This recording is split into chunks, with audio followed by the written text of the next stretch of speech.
Complete শাটডাউনে অচল রাজস্ব সেবা, এনবিআর কর্মকর্তা কর্মচারীদের আন্দোলনের মাধ্যমে বাণিজ্য বাধাগ্রস্তের সমালোচনা, ব্যবসায়ীদের দ্রুত সমাধানের দাবি। আগে স্থানীয় এবং পরে সংখ্যানুপাতে সংসদ নির্বাচনের দাবিতে অটল ইসলামী আন্দোলন। সোহরাওয়ার্দীতে বিশাল জমায়েত, অভ্যুত্থানের বর্ষপূর্তিতে জুলাইয়ের প্রতিদিনই মাঠে থাকবে জামাত।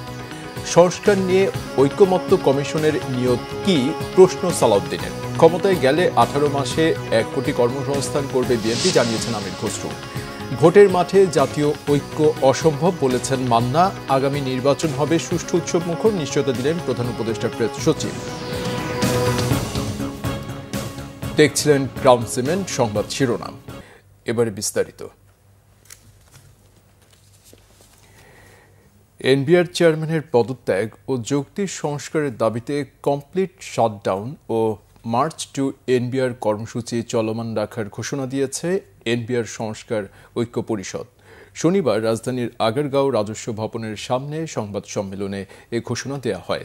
তবে পাসপোর্টধারী যাত্রী সেবাকে এ কর্মসূচির আওতামুক্ত রাখার ঘোষণাও দেওয়া হয়। শুভ মাহফুজের রিপোর্টে বিস্তারিত।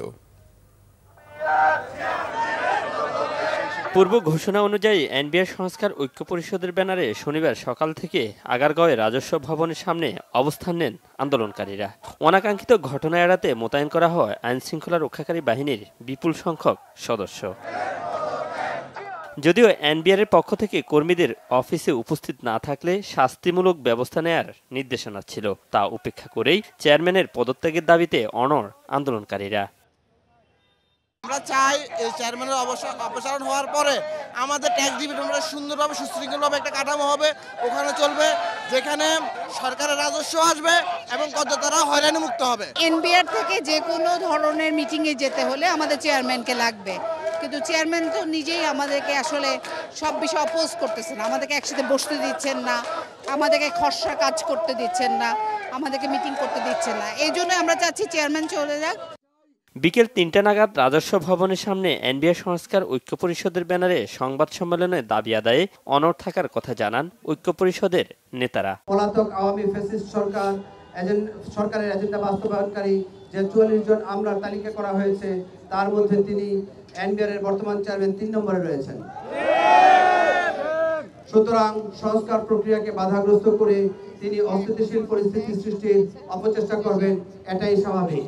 আমরা জুলাই মাস আসার পূর্বেই তার অপসারণ চাই। 29 জুন 2025 খ্রিস্টাব্দ তারিখ থেকে ট্যাক্স, কাস্টমস ও ভ্যাট বিভাগের সকল দপ্তরে লাগাতার কমপ্লিট শাটডাউন যথারীতি চলবে। তবে আন্তর্জাতিক যাত্রী সেবা এই কমপ্লিট শাটডাউনের আওতা বহির্ভূত থাকবে। এছাড়াও সারা দেশের ট্যাক্স, কাস্টমস ও ভ্যাট বিভাগের সকল দপ্তর থেকে এনবিআর অভিমুখে শান্তিপূর্ণ মার্চ টু এনবিআর কর্মসূচি যথারীতি পালিত হবে। চেয়ারম্যানের অপসারণের পক্ষে প্রধান উপদেষ্টার সাথে যে কোনো সময় বসতে প্রস্তুত বলেও জানান এনবিআর সংস্কার ঐক্য পরিষদ। Shuvo Mahfuz, Bangla vision, Dhaka. Customs shutdown কর্মসূচিতে অচলাবস্থা তৈরি হয়েছে চট্টগ্রাম বন্দরে। চট্টগ্রাম কাস্টমস হাউসের দৈনিক রাজস্ব ক্ষতি হচ্ছে 209 কোটি টাকা। শনিবার সকাল 6টা থেকে এই কর্মসূচি শুরু হওয়ার পর বন্দর থেকে পণ্য খালাস কার্যক্রম প্রায় বন্ধ রয়েছে। আমদানি রপ্তানি পণ্যের শুল্কায়নও বন্ধ হয়ে গেছে। এদিকে এখনও জাহাজ থেকে কন্টেইনার ওঠানো নামানো কার্যক্রম চালু রয়েছে, কারণ এসব জাহাজের নিবন্ধন সহ অন্যান্য কার্যক্রমের অনুমোদন আগেই হয়েছে। তবে নতুন আসা যেসব জাহাজের নিবন্ধন হয়নি সেগুলো জেটিতে ভেড়ানোর সুযোগ থাকবে না। অর্থাৎ কর্মসূচি অব্যাহত থাকলে পুরো বন্দর ধীরে ধীরে অচল হয়ে পড়বে। দেশের আমদানি রপ্তানি বাণিজ্যের 85% পরিবাহিত হয় চট্টগ্রাম বন্দরের মাধ্যমে। আবার বন্দরের মাধ্যমে আমদানি পণ্যের এনবিআর নির্ধারিত রাজস্ব আদায় এবং রপ্তানি পণ্যের ছাড়পত্র দেয় কাস্টম হাউস। যা তার মালের যখন কস্টিং পড়বে, সেটা সে বিক্রি করার সময় সে পণ্যের উপর সেটা কস্ট করবে। পণ্যের উপর কস্ট করা মানে পরবর্তীতে সেটা ভোক্তার উপর গিয়ে বর্তাবে। সুতরাং এটা অতি সহসাই এটার সমাধান করা উচিত বলে আমি মনে করি। সবচেয়ে বড় ইম্প্যাক্ট পড়তেছে আমাদের রপ্তানিতে। আমাদের আপনার এই রিজার্ভ কমে যাবে খুব তাড়াতাড়ি, আগামী 1 মাসের মধ্যে এটার এফেক্টটা আসবে। যেমন এখন আমরা নিতে পারতেছে না, আপনার র মেটেরিয়ালস নিতে পারতেছে না বন্দর থেকে। দেশের শীর্ষ ব্যবসায়ী ও সংগঠনের নেতারা বলেছেন, জাতীয় রাজস্ব বোর্ড এনবিআর-এর আন্দোলন নিজেদের ক্ষমতার বন্টনের। এনবিআর কর্মকর্তারা সারা জীবন ব্যবসায়ীদের জ্বালিয়েছে, এখন সরকার ও দেশকে জ্বালাচ্ছে। তারা বলেন, এনবিআর-এর কর্মকর্তা কর্মচারীদের আন্দোলন অর্থনীতিকে মারাত্মক সংকটের মধ্যে ফেলেছে। আন্দোলন থেকে দ্রুত সরিয়ে আনার উদ্যোগের দাবি জানিয়েছে দেশের ব্যবসায়ী সংগঠনগুলো। গোলাম ময়নুল আহসানের রিপোর্ট। অন্তর্বর্তী সরকার দায়িত্ব নেওয়ার পর আলোচনার কেন্দ্রবিন্দুতে চলে আসে সর্বস্তরের সংস্কারের বিষয়। গত 12 মে রাজস্ব নীতির আদর্শ ব্যবস্থাপনা অধ্যাদেশ 2025 জারি করে আইন, বিচার ও সংসদ বিষয়ক মন্ত্রণালয়। এরপর থেকে আন্দোলনে নামেন এনবিআর কর্মকর্তা কর্মচারীরা। এখন চলছে ধারাবাহিক কর্মসূচি। এনবিআর বর্তমান অচলাবস্থার প্রেক্ষিতে রাজধানীর হোটেলে যৌথ সংবাদ সম্মেলন আয়োজন করে বিজিএমএ, বিটিএমএ, বিকেএমএ সহ ব্যবসায়ী সংগঠনের নেতৃবৃন্দ। বাংলাদেশের ব্যবসায়ী সম্প্রদায় একটি দক্ষ, হয়রানিমুক্ত জাতীয় রাজস্ব বোর্ড গড়ার লক্ষ্যে এর সার্বিক সংস্কার বা আধুনিকায়নকে সমর্থন করে। যে এখন কিন্তু ব্যবসায়ীদের অবস্থা পিঠ থেকে যাওয়ার মতো। যারা ম্যানুফ্যাকচারিং সেক্টরে আছে তারা কিন্তু আর নিঃশ্বাস নিতে পারছে না। শ্রমিক আন্দোলনের মতো এনবিআর কর্মকর্তা কর্মচারীরা আন্দোলন করতে পারেন কিনা সে প্রশ্ন ওঠে সংবাদ সম্মেলনে। এত লম্বা সময় পর্যন্ত এই ইকোনমির, অর্থনীতির একটি লাইফলাইন বন্ধ থাকতে পারে, এটা হতে পারে না। This cannot be accepted. এবং ওনাদেরকে with due respect to all the members of the NBR, members মানে all the staff, everybody included, তারা দে ক্যানট এজিটেট। শ্রমিক আন্দোলনের মতো এই ধরনের ইয়েতে এজিটেট করতে পারে না। আমরা সবসময় এনবিআর বলেন, কাস্টমস বলেন, এদের সাথে সুসম্পর্ক রেখেই ব্যবসাটা পরিচালনা করার চেষ্টা করি। কারণ বাস্তবতা হলো যে আমরা তাদের কাছে জিম্মি। আজকে যেটা আপনারা লক্ষ্য করছেন এটা কিছুই না, এটা অ্যাকচুয়ালি ক্ষমতার একটা বন্টন নিয়ে ঝগড়া হচ্ছে, টাকা পয়সার বন্টন নিয়ে ঝগড়া হচ্ছে। মাঝপথে আমরা হচ্ছে বিপদগ্রস্ত। এরা সারা জীবন আমাদেরকে জ্বালাইছে, এখন সরকারকে জ্বালাইতেছে, এখন পুরো জাতিকে জ্বালাবে। এনবিআর আন্দোলনে ব্যবসায়ী সমাজের ইন্ধন রয়েছে, অর্থ উপদেষ্টা অভিযোগের জবাব দেন বিজিএমএ সভাপতি। এমন কোনো ফেডারেশন এবং ব্যবসায়ী সমাজ নাই, সবাই আমরা এখানে বসেছি এটা সমাধান করার জন্য। আমরা চাই সংস্কার, আমরা চাই দেশে যেন সবাই আইন মেনে চলে এবং দুর্নীতি কমে আসে। এটাই হলো আমাদের স্ট্যান্ড। এনবিআর আন্দোলন শুধু অর্থনীতির ক্ষতি নয়, বিদেশিদের কাছে বড় ধরনের সংকট তৈরি করছে বলেন ব্যবসায়ী নেতারা। আমরা কি সিগন্যাল দিচ্ছি যে একটা দেশে পুরো কাস্টমস বন্ধ হয়ে যেতে পারে? গোলাম মইনুল আহসান, বাংলা ভিশন, ঢাকা। অতীতে সংবিধান মেনেই স্বৈরাচার তৈরি হয়েছে, তাই ইসলামী আন্দোলন সংবিধান সংস্কারের বিষয়ে আপোষহীন বলে জানিয়েছেন দলের আমির সৈয়দ মোহাম্মদ রেজাউল করিম। শনিবার সোহরাওয়ার্দী উদ্যানে মহাসমাবেশে তিনি আগে স্থানীয় সরকার নির্বাচন এবং পরে সংখ্যানুপাতিক পদ্ধতিতে জাতীয় সংসদ নির্বাচনের দাবি জানান। প্রয়োজনে গণভোটের আয়োজনেরও দাবি করেন। মহাসমাবেশে যোগ দিয়ে বিভিন্ন রাজনৈতিক দলের নেতারা জানান, 24-এর অভ্যুত্থানের সব শক্তি এক থাকলে দেশে আর কোনো স্বৈরাচার মাথাচাড়া দিয়ে উঠতে পারবে না। বিস্তারিত মোবাশ্বের আহমদের রিপোর্টে, ক্যামেরায় ছিলেন রাশিদুল ইসলাম বাবুল। সংস্কার, গণহত্যার বিচার ও পিআর পদ্ধতিতে সুষ্ঠু ও নিরপেক্ষ নির্বাচনের দাবিতে সোহরাওয়ার্দী উদ্যানে মহাসমাবেশের আয়োজন করে ইসলামী আন্দোলন বাংলাদেশ। দেশের বিভিন্ন জেলা থেকে আগত হাজার হাজার নেতাকর্মীর উপস্থিতিতে কানায় কানায় পূর্ণ ছিল পুরো সোহরাওয়ার্দী উদ্যান। দুই অধিবেশনের এই মহাসমাবেশে যোগ দেন বিভিন্ন রাজনৈতিক ও ইসলামী দল। এ সময় পতিত সরকারের সমালোচনা করেন বক্তারা। জুলাই গণহত্যার বিচারও দাবি করেন তারা। একই সাথে নির্বাচন ইস্যুতে সরকারকে নিরপেক্ষ থাকার আহ্বানও জানানো হয় সমাবেশ থেকে। বেশি শক্তির বলে, কালো টাকার বলে, জোর জবরদস্তি করে, কেন্দ্র দখল করে বাংলাদেশে নির্বাচনে জিতে আসার যে ব্যবস্থা, সেই ব্যবস্থা অবশ্যই পরিবর্তন করতে হবে। কোন দু একটি দলের উপরে ভিত্তি করে দু একটি দলের কথায় সংস্কারের নকশায় পরিবর্তন আনা যাবে না। আপনি জাতির উদ্দেশ্যে নিরপেক্ষ থাকার অঙ্গীকার করেছেন, আপনার অঙ্গীকারের প্রতি আপনি সাবধান থাকবেন। আপনার কোন কোন ভূমিকায় জাতির মধ্যে কিন্তু সংশয় তৈরি হয়েছে। জোহরের নামাজের পর সমাবেশে যোগ দেন ইসলামী আন্দোলন বাংলাদেশের আমির সৈয়দ রেজাউল করিম সহ দলের সিনিয়র নেতারা। এ সময় 16টি দাবি জানিয়ে সমাবেশের ঘোষণাপত্র পাঠ করা হয়। পতিত ফ্যাসিবাদের সহযোগী যারা এখনো জনপ্রশাসনে কাজ করছে তাদেরকে চিহ্নিত করে দ্রুত অপসারণ করতে হবে, না হলে তারা দেশকে অস্থিতিশীল করার অপচেষ্টা করেই যাবে। পতিত ফ্যাসিবাদের বিচার নিশ্চিত করতে হবে এবং বিদেশে পলাতক অপরাধীদেরকে আটক করার জন্য কূটনৈতিক প্রচেষ্টা আরও জোরালো করতে হবে। সভাপতির বক্তব্যে ইসলামী আন্দোলনের আমির সৈয়দ রেজাউল করিম বলেন, আগামীতে বাংলাদেশ যাতে কোনো নির্বাচিত স্বৈরাচার, দুর্নীতিবাজ, লুটেরা ও সন্ত্রাসী শ্রেণী রাষ্ট্র ক্ষমতাকে ব্যবহার করে জনগণের অধিকার কেড়ে নিতে না পারে, সেজন্য প্রয়োজনীয় মৌলিক রাষ্ট্র সংস্কার দ্রুত সম্পন্ন করতে হবে। মৌলিক সংস্কারে কেউ কেউ গড়িমসি করছেন, এটা জুলাইয়ের সাথে বিশ্বাসঘাতকতা। স্বৈরাচার তৈরির রাস্তা খোলা রাখা যাবে না। সংস্কার না করে নির্বাচন আয়োজন করে দেশকে আবারও আগের অবস্থায় নিয়ে যাওয়া যাবে না। রাষ্ট্রের মূলনীতি সহ সংসদের উভয় কক্ষে পিআর পদ্ধতি নির্বাচনের মতো বিষয় ঐকমত্য না হলে গণভোটের আয়োজন করতে হবে। Mobashwer Ahmed, Bangla vision, Dhaka.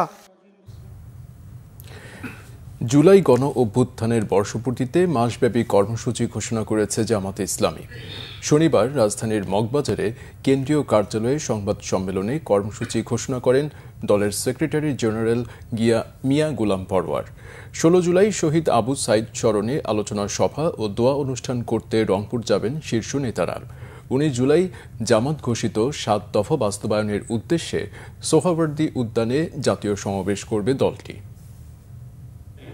July August গণ অভ্যুত্থানে শহীদ, আহত ও পঙ্গুত্ব বরণকারীদের জন্য দেশব্যাপী শাখায় শাখায় দোয়া অনুষ্ঠান।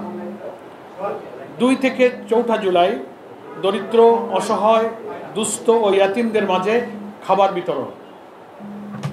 8 থেকে 15 জুলাই জামাত নেতৃবৃন্দ শহীদ ও আহত পরিবারের সাথে সাক্ষাৎ করবেন, মত বিনিময় করবেন এবং তাদের দোয়া অনুষ্ঠানে শরীক হবেন।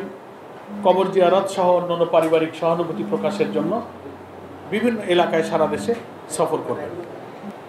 19 জুলাই জামাত ঘোষিত যে 7 দফা, সেটা বাস্তবায়নের জন্য ঐতিহাসিক সোহরাওয়ার্দী উদ্যানে আমরা জাতীয় সমাবেশের ডাক দিয়েছি। 85তম জন্মদিনে অন্তর্বর্তীকালীন সরকার প্রধান ডক্টর মোহাম্মদ ইউনূসকে ফুলেল শুভেচ্ছা জানিয়েছেন বিএনপির ভারপ্রাপ্ত চেয়ারম্যান তারেক রহমান। শনিবার রাতে বিএনপির মিডিয়া উইং থেকে পাঠানো এক বিজ্ঞপ্তিতে এ তথ্য জানানো হয়েছে। বিএনপির ভারপ্রাপ্ত চেয়ারম্যানের পক্ষে ফুলের তোড়া ও কেক নিয়ে প্রধান উপদেষ্টার কার্যালয়ে যান চেয়ারপারসনের একান্ত সচিব ABM আব্দুস সাত্তার। এ সময় প্রধান উপদেষ্টার সামরিক সচিব মেজর জেনারেল ফেরদৌস হাসান তা গ্রহণ করেন। বিজ্ঞপ্তিতে জানানো হয়, ফুলেল শুভেচ্ছা পেয়ে বিএনপির ভারপ্রাপ্ত চেয়ারম্যান তারেক রহমানকে আন্তরিক ধন্যবাদ জানান প্রধান উপদেষ্টা। 1940 সালের 28 জুন চট্টগ্রাম জেলার হাটহাজারী উপজেলার শিকারপুর ইউনিয়নের বাথুয়া গ্রামে জন্মগ্রহণ করেন শান্তিতে নোবেল বিজয়ী ডক্টর মোহাম্মদ ইউনূস। বিএনপির স্থায়ী কমিটির সদস্য সালাউদ্দিন আহমেদ বলেছেন, সংস্কার নিয়ে জাতীয় ঐকমত্য কমিশনের নিয়ত কি তা জানতে চান তারা। এদিকে স্থায়ী কমিটির আরেক সদস্য আমির খসরু মাহমুদ চৌধুরী বলেছেন, বাংলাদেশে অর্থনীতির যে সৃজনশীলতা ছিল তা গেল 17 বছরে ধ্বংস করা হয়েছে। ব্যবসাকে রাজনীতির বাইরে রাখতে হবে এবং ফ্যাসিস্ট মুক্ত করতে হবে। আহমেদ সরওয়ারের রিপোর্ট। শহীদ প্রেসিডেন্ট জিয়াউর রহমান বীর উত্তমের স্মারক প্রকাশনা উপলক্ষে মাতৃভাষা ইনস্টিটিউটে অনুষ্ঠানের আয়োজন করা হয়। এতে বিএনপি স্থায়ী কমিটির সদস্য সালাউদ্দিন আহমেদ দলের প্রতিষ্ঠাতা শহীদ রাষ্ট্রপতি জিয়াউর রহমানের কর্মময় জীবনের উপর আলোকপাত করেন। তিনি বলেন, সংস্কার শুরু হয়েছে শহীদ জিয়ার হাত ধরেই, এটি চলমান প্রক্রিয়া। সংস্কার এখন এমন অবস্থা হয়েছে, আমি মাননীয় উপদেষ্টাকে বলছিলাম একটা কবিতাই লিখে ফেলাম, এই সংস্কার তোমাকে পাওয়ার জন্য। আর কতকাল আলাপ আলোচনা করিলে, খানা পিনা খাইলে সংস্কার পাবে। জাতীয় ঐকমত্য কমিশনের নিয়ত কি? সবাইকে জাতীয় ঐকমত্য কমিশনের প্রস্তাব মেনে নিতে হবে, এই যদি নিয়ত হয় তাহলে কি ঐকমত্য হবে? আমরা আলোচনা করছি, কাছাকাছি আসছি, জাতির জন্য যেটা মঙ্গল হবে সেটা আমরা ধারণ করছি। এভাবেই আমরা সংস্কারের মধ্য দিয়ে এগিয়ে যাব এবং এই সংস্কার তো আজকেই শেষ হবে না। এদিকে বিএনপি স্থায়ী কমিটির আরেক সদস্য আমির খসরু মাহমুদ চৌধুরী সিলেটের মেন্দিবাগ বিজনেস ডায়ালগ অনুষ্ঠানে বলেন, আগের মতো রাজনীতি করলে আর হবে না, এদেশের মানুষের মন মানসিকতা পরিবর্তন হয়েছে। ক্ষমতায় আসলে 18 মাসে 1 কোটি মানুষের কর্মসংস্থানের কার্যক্রম হাতে নেওয়া হবে বলেও আশ্বাস দেন বিএনপির নেতা। 18 মাসে 1 কোটি লোকের চাকরি, এটা কিন্তু অনেক বড় টার্গেট, কিন্তু আমরা টার্গেটটা দিয়ে বসে না, এই টার্গেট পূরণ করার জন্য কোথায় কোথায় আমরা চাকরি হবে সেটা আমরা সিদ্ধান্ত নিয়েছি। আমরা সিদ্ধান্ত নিয়েছি জিডিপির 5% করে স্বাস্থ্য খাতে, শিক্ষা খাতে আমরা ব্যয় করব। এত বড় সাহস নিয়ে কেউ কোনোদিন প্রোগ্রাম করেনি। অর্থাৎ ইউনিভার্সাল হেলথ কেয়ার, প্রত্যেকটা মানুষের হেলথ কেয়ারের অধিকার আমাকে দিতে হবে। গণ অভ্যুত্থান 2024 উপলক্ষে বিএনপি ঘোষিত 36 দিনের কর্মসূচি বাস্তবায়নের জন্য চীনমৈত্রী সম্মেলন কেন্দ্র পরিদর্শন করে বিএনপির একটি প্রতিনিধি দল। এ সময় প্রয়োজনীয় সংস্কার শেষে দ্রুত নির্বাচন বাস্তবায়নের তাগিদ দিয়ে বিএনপির সিনিয়র যুগ্ম মহাসচিব রুহুল কবির রিজভী বলেন, গণতান্ত্রিক সরকার ক্ষমতা এলে দেশের উন্নয়ন ও অগ্রগতি বাড়বে। আমরা এখন আরেকটি সংকটের মধ্যে পড়েছি। আমাদের অর্থনৈতিক সংকট আছে, সামাজিক সংকট আছে, নানা ধরনের মব কালচারের কথা শোনা যাচ্ছে। এগুলোর থেকে গোটা জাতিকে আমাদেরকে মুক্ত করতে হবে। আমাদের যারা জনপ্রতিনিধি হবেন আগামীতে, তাদের প্রতিটি পদে পদে যাতে জবাবদিহিতে থাকে, সেই গণতন্ত্র নিশ্চিত আমাদের করতে হবে। এখানে একজন ব্যক্তি ক্ষমতাশালী হলেন, কেউ এমপি হয়ে গেলেন, কেউ জনপ্রতিনিধি হয়ে সে এলাকার গডফাদার হয়ে গেলেন, শেখ হাসিনার আমলে যেটা হয়েছে, আমরা সেই পরিস্থিতি তৈরি হবে না। এ সময় রুহুল কবির রিজভী বলেন, বিগত দিনের মতো গডফাদার তৈরি চায় না বিএনপি, তাই সব ক্ষেত্রে জবাবদিহিতা নিশ্চিতের কথা জানান তিনি। আহমেদ সরওয়ার, বাংলা ভিশন, ঢাকা। নাগরিক ঐক্যের সভাপতি মাহমুদুর রহমান মান্না বলেছেন, নির্বাচনের ক্ষেত্রে কোনো জাতীয় ঐক্য নেই, হতে পারে না। রাজনৈতিক মাঠে একজন আরেকজনের প্রতিদ্বন্দ্বী। বর্তমানে যারা দেশ চালাচ্ছেন তারা শুধু ঐক্যের কথা বলছেন, যা আদৌ সম্ভব নয়। একসময় বিএনপি জামাত ঐক্য ছিল, কিন্তু তারা এখন প্রতিদ্বন্দ্বী। শনিবার সকালে বিএফটিসিতে ডিবেট ফর ডেমোক্রেসির এক ছায়া সংসদে তিনি এই কথা বলেন। 400 আসনের মধ্যে 300 আসনেই জিতবে এনসিপির এমন বক্তব্যকে হাস্যকর বলে মনে করেন নাগরিক ঐক্যের সভাপতি। ডিবেট ফর ডেমোক্রেসির চেয়ারম্যান হাসান আহমেদ চৌধুরী কিরণ বলেন, বাংলাদেশের নির্বাচন ব্যবস্থা ভেঙে দেওয়ার খলনায়ক খায়রুল হক কখন কিভাবে দেশ ছেড়ে পালালো তা জাতির কাছে অজানা রয়ে গেল। তাকে ইন্টারপোলের মাধ্যমে গ্রেফতারের দাবি জানান তিনি। এই যে জাতীয় ঐক্য একটা স্লোগান দিচ্ছেন না, এটা সবাই বুঝে দিচ্ছেন না। জাতীয় ঐক্য কি নির্বাচনের সময় জাতীয় ঐক্য থাকতে পারে? আমাকে একটা ইথিক্স বাঁধতে হবে ইলেকশনের বা গণতন্ত্রের নীতি, যে আমি তাকে বিলো দ্য বেল্ট হিট করবো না। এটা নির্বাচন কমিশন ঠিক করে দেবে আমি কতদূর কথা বলতে পারবো, এবং সেইভাবে তার সমালোচনা করে তাকে ধরাশায়ী করতে হবে। আবার এইখানে ঐক্যের কথা বললে তো হবে না। বিএনপি আর জামাত অনেক দোস্তি ছিল না, হঠাৎ কোনো কারণ দেখানো ছাড়াই আলাদা হয়ে গেছে। বিএনপি 1 নম্বর পার্টি, 2 নম্বর বা বিরোধী দল তো আমাকে হতে হবে, তাহলে ওর সাথে ঐক্য থাকলে আমি তো বিরোধী দল হতে পারবো না। আমার ব্যাখ্যা, কিন্তু অন্যরা বলেননি। অতএব জামাত তার সাথে মিলে নির্বাচন করবে না। আগামী নির্বাচন সুষ্ঠু ও উৎসবমুখর পরিবেশে অনুষ্ঠিত হবে বলে জানিয়েছেন প্রধান উপদেষ্টার প্রেস সচিব শফিকুল আলম। শনিবার বিকালে খুলনা জেলা প্রশাসকের সম্মেলন কক্ষে সাংবাদিকদের সাথে মতবিনিময় সভায় তিনি এ কথা বলেন। শফিকুল আলম বলেন, প্রধান উপদেষ্টার সাথে প্রধান নির্বাচন কমিশনারের দেখা করার বিষয়টি ছিল সৌজন্য সাক্ষাৎ। বলেন, খুলনায় দক্ষ জনবল নির্ভর ইন্ডাস্ট্রি ও বন্ধ জুট মিল চালুর ক্ষেত্রে সরকারের মনোভাব ইতিবাচক। ইলেকশন যাতে ফ্রি ফেয়ার হয় সেজন্য যেই কয়টা কাজ করা হচ্ছে তার মধ্যে সবচেয়ে ইম্পর্টেন্ট ছিল যে ইলেকশন কমিশনের জন্য আমরা একটা রিফর্ম কমিটি করেছিলাম। আমরা চাই বাংলাদেশে একটা ডেমোক্রেটিক ট্রানজিশন হোক, জনগণের ম্যান্ডেটে যারা ইলেকশনে জিতবে তারাই এসে ক্ষমতা গ্রহণ করুক। জাতীয় নাগরিক কমিটি এনসিপি সরকার গঠন করতে পারলে গত 15 বছরে আর্থিক খাতে লুটতরাজকারীদের বিচারের আওতায় আনা হবে বলে জানিয়েছেন দলটির মুখ্য সমন্বয়ক নাসির উদ্দিন পাটোয়ারি। শনিবার রাজধানীর ইনস্টিটিউশন অফ ডিপ্লোমা ইঞ্জিনিয়ার্স মিলনায়তনে ন্যাশনাল এসএমই অ্যাসোসিয়েশন আয়োজিত আলোচনা সভায় এ কথা বলেন তিনি। ক্ষমতায় গিয়ে নরম চেয়ারে বসে বড় বড় কথা না বলে তরুণ প্রজন্মের জন্য কাজ করার আহ্বান জানান তিনি। এ সময় ৭১ টিভির সাংবাদিককে নিয়ে দেয়া বক্তব্যের জন্য ক্ষমা চান এনসিপির এই নেতা।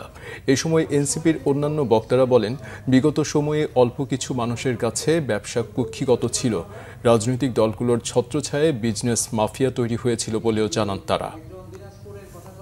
আমরা শাসকের ভূমিকা অবতীর্ণ হব না। আমরা যেখানে শোষণের মধ্য নিয়ে নতুন শাসন ব্যবস্থা কায়েম করতে চাই বাংলাদেশে, আমরা জনগণের সেবক হিসাবে কাজ করব, জনগণের মধ্য দিয়ে গিয়ে কাজ করব এবং জনগণের যেই আকাঙ্ক্ষা, সেই আকাঙ্ক্ষাটা রাষ্ট্রীয় জায়গা থেকে সকল জায়গায় আমরা বাস্তবায়নের জন্য আমাদের জাতীয় নাগরিক পার্টির পক্ষ থেকে ইনশাআল্লাহ আমাদের কাজগুলো চলমান থাকবে। আমরা সংবাদ শেষ করব ক্রাউন সিমেন্ট শিরোনামগুলো আরেকবার জানিয়ে দিয়ে। কমপ্লিট শাটডাউনে অচল রাজস্ব সেবা, এনবিআর কর্মকর্তা কর্মচারীদের আন্দোলনের মাধ্যমে বাণিজ্য বাধাগ্রস্তের সমালোচনা, ব্যবসায়ীদের দ্রুত সমাধানের দাবি। আগে স্থানীয় এবং পরে সংখ্যানুপাতে সংসদ নির্বাচনের দাবিতে অটল ইসলামী আন্দোলন, সোহরাওয়ার্দীতে বিশাল জমায়েত, অভ্যুত্থানের বর্ষপূর্তিতে জুলাইয়ের প্রতিদিনই মাঠে থাকবে জামাত। সংস্কার নিয়ে ঐকমত্য কমিশনের নিয়ত কি, প্রশ্ন সালাউদ্দিনের। ক্ষমতায় গেলে 18 মাসে 1 কোটি কর্মসংস্থান করবে বিএনপি, জানিয়েছেন আমির খসরু। ভোটের মাঠে জাতীয় ঐক্য অসম্ভব বলেছেন মান্না। আগামী নির্বাচন হবে সুষ্ঠু উৎসবমুখর, নিশ্চয়তা দিলেন প্রধান উপদেষ্টার প্রেস সচিব। এই ছিল এখনকার মতো। পরের সংবাদ সকাল 7:30টায়। এছাড়া বাংলাভিশন সংবাদ ও সংবাদ সংশ্লিষ্ট অনুষ্ঠান দেখতে ভিজিট করুন www.bvnews24.com ও facebook.com/banglavisionnews-এ এবং সাবস্ক্রাইব করুন youtube.com/banglavisionnews। এতক্ষণ সাথে থাকায় ধন্যবাদ।